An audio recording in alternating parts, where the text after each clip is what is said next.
सियासी पिच पर आपका स्वागत है। चलिए जानते हैं बिहार और देश से जुड़ी राजनीति की बड़ी खबरों को। सबसे पहले एक नजर सुर्खियों पर। बिहार के इन 4 सांसदों ने संभाला अपना मंत्री पदभार। पीएम मोदी के धन्यवाद पर पाकिस्तान की तरफ से एक और नया बयान आया सामने। मोहन भागवत के बयान का तेजस्वी यादव ने किया समर्थन। एनडीए को लेकर संजय राउत का यह बयान आया सामने। कंगना थप्पड़ कांड में ये नया अपडेट आया सामने। अब खबरें विस्तार से। बिहार के इन 4 सांसदों ने संभाला अपना मंत्री पदभार। लोजपा के अध्यक्ष और मोदी मंत्रिमंडल में कैबिनेट मिनिस्टर चिराग पासवान ने आज खाद्य प्रसंस्करण विभाग का प्रभार संभाल लिया है। इस मौके पर उन्होंने कहा कि अभी कुछ कहना जल्दबाजी होगी, जल्द ही विभाग के 100 दिन का रोड मैप बताएंगे। राजीव रंजन उर्फ ललन सिंह ने मंगलवार को केंद्रीय मत्स्य पालन, पशुपालन और डेयरी मंत्री के रूप में अपना कार्यभार ग्रहण किया। जीतन राम मांझी ने सूक्ष्म, लघु और मध्यम उद्यम मंत्रालय का पदभार संभाला। इसके अलावा गिरिराज सिंह ने कपड़ा मंत्रालय में कार्यभार संभाला है। मोहन भागवत का केंद्र सरकार को बड़ा संदेश। लोकसभा चुनाव के नतीजे सामने आने के बाद आरएसएस प्रमुख मोहन भागवत की पहली प्रतिक्रिया सामने आई है। सोमवार को एक कार्यक्रम को संबोधित करते हुए संघ प्रमुख ने इशारों में केंद्र सरकार को अपना संदेश दे दिया। मोहन भागवत ने कहा कि एक सच्चे सेवक में अहंकार नहीं होता और वह दूसरों को नुकसान पहुंचाए बिना अपना काम करता है। चुनाव प्रचार का जिक्र करते हुए मोहन भागवत ने कहा कि चुनाव अभियान में मर्यादा का ख्याल नहीं रखा गया। बिहार के हिस्से में आए मंत्रालय पर तेजस्वी का तंज। देश में तीसरी बार मोदी सरकार के मंत्रिमंडल में मंत्रालयों का बंटवारा हुआ, जिस पर बिहार के नेता प्रतिपक्ष और पूर्व डिप्टी सीएम तेजस्वी यादव ने तंज कसते हुए कहा कि जिस बिहार ने नरेंद्र मोदी को प्रधानमंत्री बनाया, उसे मंत्रिमंडल बंटवारे में झुनझुना थमा दिया। तेजस्वी ने एक्स पर प्रतिक्रिया जाहिर की, साथ ही केंद्रीय मंत्रिमंडल के नवनियुक्त सदस्यों को शुभकामनाएं भी दी। पीएम मोदी के धन्यवाद पर पाकिस्तान की तरफ से एक और नया बयान आया सामने। पाकिस्तान के प्रधानमंत्री शहबाज शरीफ ने छोटे से संदेश में पीएम मोदी को बधाई भेजी और पीएम मोदी ने उस पर धन्यवाद कहा। अब पाकिस्तान की तरफ से इस मामले में नया बयान सामने आया है। पाकिस्तानी चैनल जियो टीवी से बात करते हुए रक्षा मंत्री ख्वाजा आसिफ ने कहा कि शहबाज का पीएम मोदी को बधाई देना कोई मोहब्बत नहीं थी, बल्कि मजबूरी में हमारे पीएम को ऐसा करना पड़ा। इस तरह से लालू यादव ने मनाया अपना जन्मदिन। आरजेडी सुप्रीमो लालू यादव ने 77वां जन्मदिन 77 पाउंड का केक काटकर मनाया। इस मौके पर पत्नी राबड़ी देवी, बेटी रोहिणी आचार्य समेत आरजेडी नेता और समर्थक मौजूद रहे। इस मौके पर लालू को तमाम पार्टी नेताओं समर्थकों ने जन्मदिन की बधाइयां दी। ये आयोजन 10 सर्कुलर रोड स्थित आवास पर हुआ। मोहन भागवत के बयान का तेजस्वी यादव ने किया समर्थन। आरएसएस प्रमुख मोहन भागवत के बयान के बाद सियासत तेज हो गई है। आरजेडी नेता तेजस्वी यादव ने मोहन भागवत के उस बयान को बिल्कुल सही बताया है, जिसमें उन्होंने कहा है कि जो वास्तविक सेवक होते हैं उसमें अहंकार नहीं आता। मणिपुर के मामले को उठाए जाने पर तेजस्वी ने कहा कि संघ प्रमुख ने बिल्कुल ठीक कहा है, लेकिन थोड़ी देर से बोले हैं। एनडीए को लेकर संजय राउत का यह बयान आया सामने। शिवसेना यूबीटी नेता संजय राउत ने मंगलवार को दावा किया कि एनडीए में भाजपा के सहयोगी नीतीश कुमार और चंद्रबाबू नायडू असंतुष्ट आत्माएं हैं।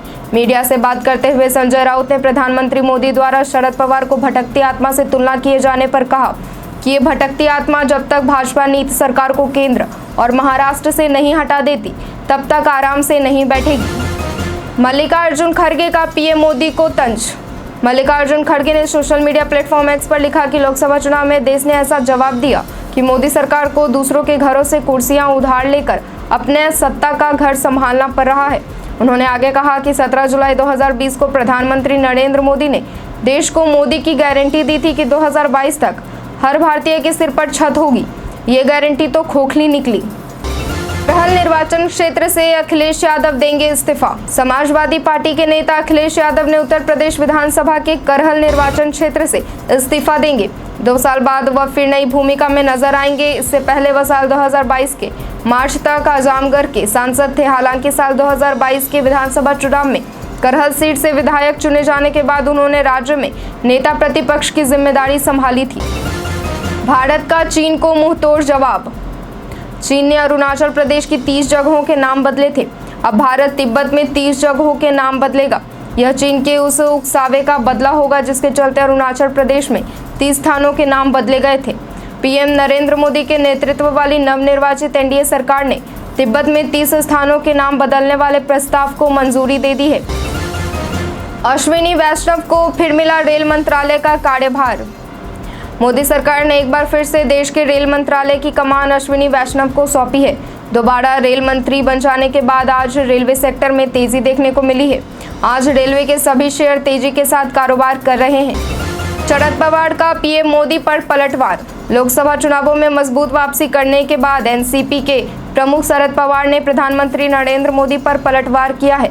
पवार ने पार्टी के 25वें स्थापना दिवस के मौके पर आयोजित एक रैली में कहा कि उन्होंने मुझे भटकती आत्मा बताया था। यह भटकती आत्मा उनका पीछा नहीं छोड़ेगी। देश को विकसित राष्ट्र बनाने पर कंगना रनौत का बयान आया सामने। अभिनेत्री और भाजपा की सांसद कंगना रनौत ने मंगलवार को खुद को काम में झोंक देने की प्रवृत्ति को सामान्य बनाने की आवश्यकता पर बल देते हुए कहा कि भारतीय आलसी नहीं हो सकते क्योंकि देश को अभी विकसित राष्ट्र बनाना है। कंगना रनौत ने इंस्टाग्राम स्टोरी में अपने विचार साझा किए, जिसमें उन्होंने प्रधानमंत्री मोदी द्वारा सोमवार को अपना तीसरा कार्यकाल शुरू करने के बाद प्रधानमंत्री कार्यालय के कर्मियों को दिए गए संबोधन का एक वीडियो क्लिप पोस्ट किया। इस वीडियो में प्रधानमंत्री मोदी को कहते सुना जा सकता है कि मेरा हर क्षण देश के लिए है।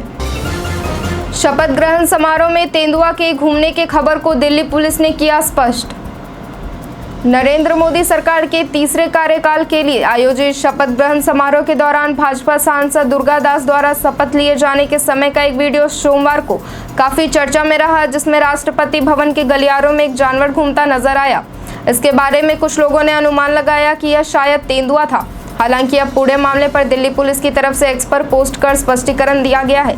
दिल्ली पुलिस की तरफ से कहा गया है कि शपथ ग्रहण समारोह के दौरान देखा गया जानवर घरेलू बिल्ली थी, वो कोई जंगली जानवर नहीं था। जम्मू कश्मीर की घटना पर राजद सांसद का बयान। जम्मू कश्मीर के रियासी में बस पर हुए आतंकवादी हमले पर राजद नेता मनोज कुमार झा ने कड़ी प्रतिक्रिया दी है। उन्होंने कहा कि दुख की बात है कि दिल्ली की सत्ता में बैठे लोग चला कर साधारण अवस्था कह रहे हैं और जमीनी हकीकत कुछ और है। मनोज कुमार झा ने कहा कि इस हमले में कितने परिवारों के चिराग बुझ गए हैं, ऐसा क्यों हुआ? बड़ी बात चिल्लाकर बोलने से नहीं होगा। उन्हें जिस संजीदगी के साथ जो पहलकदमी करनी चाहिए थी वो उसमें असफल साबित हुए। कृषि मंत्री बने शिवराज सिंह चौहान का बयान आया सामने।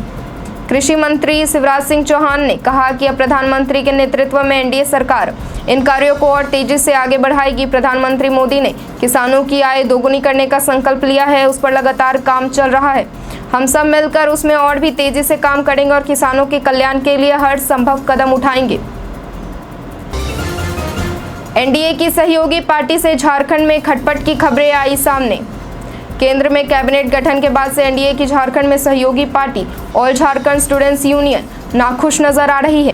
एजेएसयू के सांसद चंद्र प्रकाश चौधरी को मंत्रिमंडल में शामिल नहीं किए जाने को उन्होंने दुर्भाग्यपूर्ण बताया है। उन्होंने कहा कि सभी सहयोगी दल जो सरकार को समर्थन दे रहे हैं उन्हें उचित मान सम्मान दिया जाना चाहिए था। इससे एजेएसयू कार्यकर्ता और समर्थकों को निराशा हुई और पार्टी इस मुद्दे पर विचार विमर्श करेगी। कंगना थप्पड़ कांड में ये नया अपडेट आया सामने।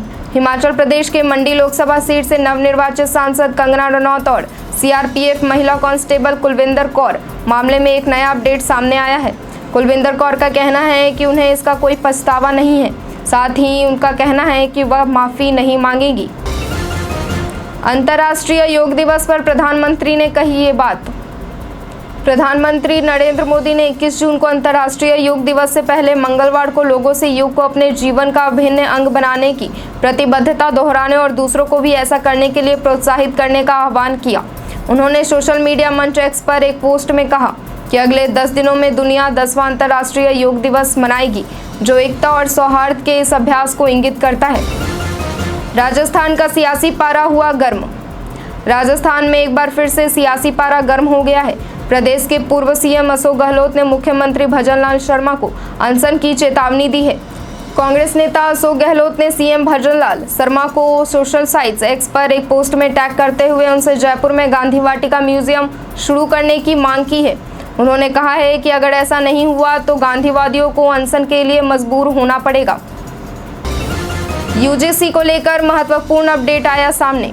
उच्च शिक्षा संस्थानों में इस वर्ष हो रहे दाखिले को लेकर एक महत्वपूर्ण अपडेट विश्वविद्यालय अनुदान आयोग के अध्यक्ष एम जगदीश कुमार ने आज यानी मंगलवार 11 जून 2024 को साझा की, जिसके मुताबिक विश्वविद्यालयों को छूट दी जाएगी ताकि वे वर्ष में 2 बार प्रवेश प्रक्रिया आयोजित कर सके। आज के लिए इतना ही। अब बढ़ते हैं आज के सवाल की ओर। आज का सवाल है कि खुद को स्वस्थ रखने के लिए आप कौन सा योग करते हैं? आप अपना जवाब हमें हमारे कमेंट सेक्शन में लिखकर ज़रूर दें। धन्यवाद।